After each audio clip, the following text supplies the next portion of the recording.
এবছর কুমিল্লার লালমাই পাহাড়ের প্রায় ১০০ একর জমিতে করলা চাষ করেছেন কৃষক আব্দুস সামাদ। ভাদ্র মাস থেকে শুরু হয় করলা চাষ।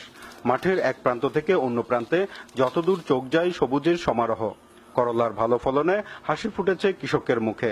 আমরা মোটামুটি যদি ফলন আসছে তাহলে তো মোটামুটি 2 থেকে 2.5 লক্ষ টাকা আমদানি হবে, কিন্তু আমার এখন টোটাল খরচ হচ্ছে 1,50,000 টাকা। তারপরও কয়েকদিনের টানা বৃষ্টিতে করলা গাছের পাতা হলুদ হতে শুরু করেছে।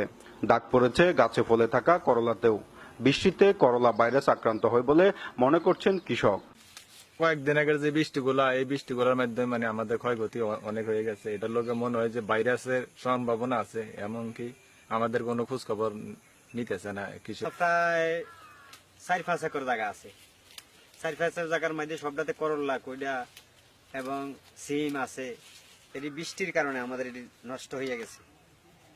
কৃষকরা জানান, বৃষ্টি না হলে প্রতিদিন ১০০ একর জমি থেকে 1 থেকে 1.5 মণ করলা ঘরে তোলা সম্ভব। তবে বৃষ্টিতে ফলন কমে যায় 20 থেকে 25 কেজি।